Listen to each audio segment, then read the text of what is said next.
So, as you have already been introduced, I am Dr. Jessica Neafie, and I work in the Political Science and International Relations Department. And an important question I have asked since coming to Kazakhstan 6 years ago is, what can international relations learn from Kazakhstan? And I found this question to be quite interesting because Kazakhstan sits at the crossroads of China, Russia, the EU. We're sitting in Astana, we know that. And the conventional wisdom has always been that a small state trapped between stronger states is going to be squeezed by those stronger states. That it's going to have to capitulate to the more stronger powers that are putting pressure on it. But this framework hasn't really always held when we think about Kazakhstan. Kazakhstan hasn't always been squeezed. It's been building its own agency, building its own independent foreign policy strategy. A key example of that was in 2022, when Kazakhstan was actually able to tell Russia no and not feel major repercussions from that. Empty threats, but no major repercussions. And this was surprising because Kazakhstan is a post-Soviet state. Kazakhstan's economic, political institutions have been built around Moscow. And at the fall of the Soviet Union, it was always expected and always talked about that Russia should follow the orbit, align with Russia. But we don't always see that to be true. Despite the importance of Russia's culture, political, and economics here in Kazakhstan, and the role that Kazakhstan plays in Russian institutions, Kazakhstan is also a part of Chinese strategy. They engage with the second largest economy in the world. They are also a part of European Union strategy, and they engage with the expectations of the EU here in Kazakhstan. So in 2022, Kazakhstan was able to choose differently. And the question we want to ask as international relations scholars is, well, how does Kazakhstan do that? What makes it possible, and what does that mean for power in the 21st century? So conventional wisdom, for anybody who knows political science, is this idea of realism. And this idea is simple. Small state, big, giant, tough neighbors, deep dependencies. That these smaller states are going to align with the expectation of the stronger power. That these smaller states are going to be absorbed, coerced, and outmaneuvered by bigger, stronger states. That they might be able to make choices in the margins, in the periphery, but when push comes to shove, those big, stronger powers are going to be more important in making big decisions. But we don't see that with Kazakhstan. We see something different, because Kazakhstan's been balancing for decades across multiple powers. With Russia, it's a vital power for economic and security, but it's never the only one. They're spread out across different countries. With China, there's deep economic engagement, but surprisingly, and much of the time, on Kazakhstan's terms. And with the West, you have investment from AnySpa, from Chevron, from Exxon. You have involvement in Kazakhstan in the EBRD for infrastructure. They've been an OECD chairman, and they've even hosted NATO exercises here in Kazakhstan. And all of these have happened in parallel to one another. And this wasn't a reaction to pressure or individual crises, because they're happening at the same time.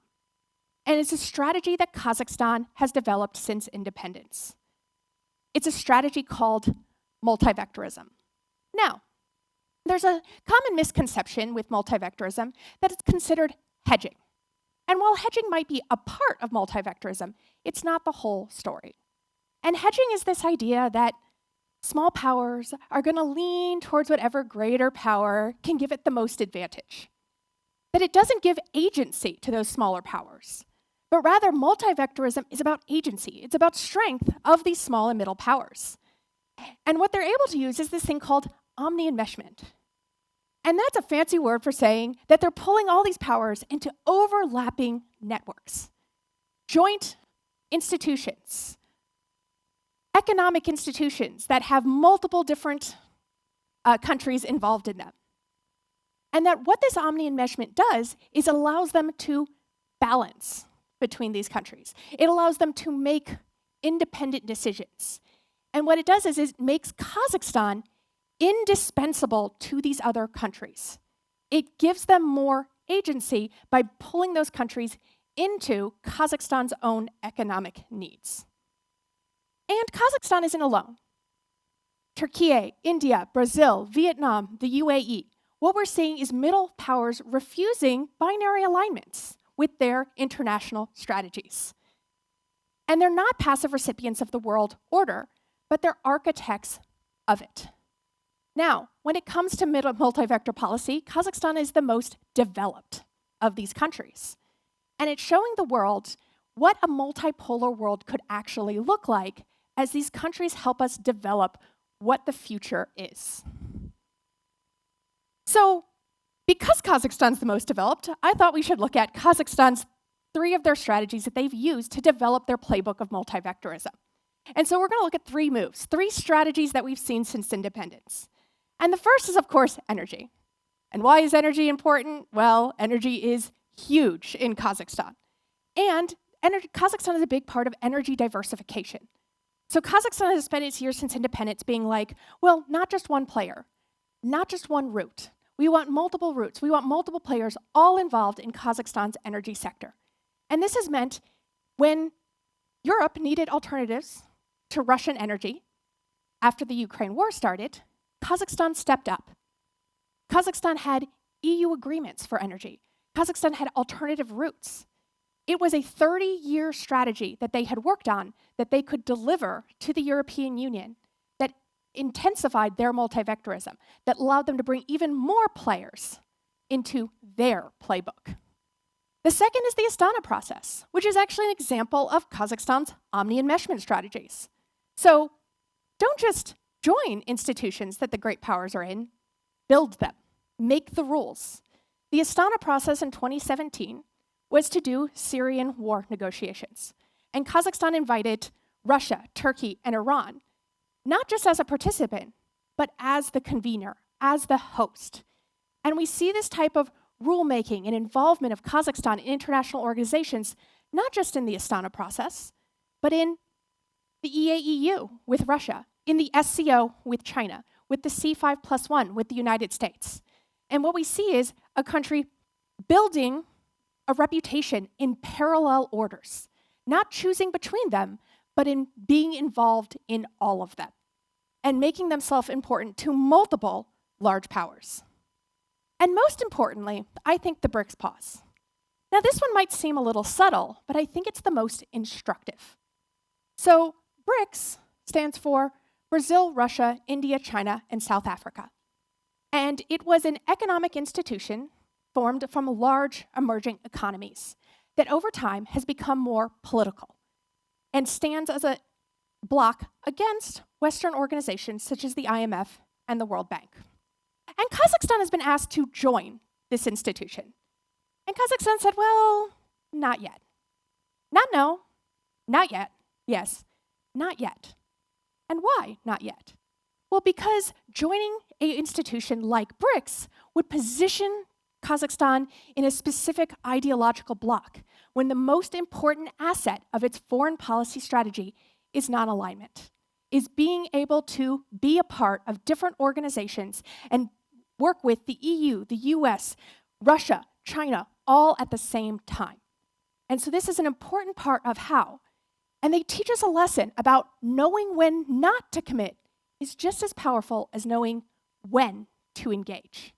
That sometimes the move that you don't make is actually the most important. So what we've learned from Kazakhstan is that middle powers are becoming world order makers. And while the multipolar world often focuses on the US and China, that's what we often see in the conversation. You know, what is the US doing? What is China doing? But it's rather that these middle powers are just as important. They're writing new rules for the international order that we live in. The middle powers are becoming the architects of the world we currently live in. So I want you to think about that for a moment. Now, you are our future policymakers, our future businessmen, our future leaders. And it's important for you to think about the world that you live and work in. And this isn't this bipolar world where countries are competing with one another and we have to choose a side. This isn't the unipolar world that we saw in the 1990s. This is a multipolar world. And what we need to realize about that multipolar world is it's not always about the decisions being made in Washington and Beijing, but it's the decisions that are being made in Ankara, New Delhi, Abu Dhabi, and here in Astana. These are the decisions that are going to help us understand more about the world, because the question isn't which great power wins, it's how the middle is positioning itself in all of this. So, Kazakhstan didn't choose a side because it's built a strategy since independence to make sure it never has to. It's not a passive pawn. It is a strategic player reshaping the world. And so what I want to leave you with today is this idea that, realism, this great, powerful IR theory, once told us that Kazakhstan should capitulate. It should listen to these stronger powers. But Kazakhstan has proved it wrong. It has agency. It has independence. And so the question that I started with today is, what can international relations learn from Kazakhstan? And what it can learn is that middle powers are not an exception to how power works, but rather, in the new world order, they might be a lesson in how power actually works. Thank you.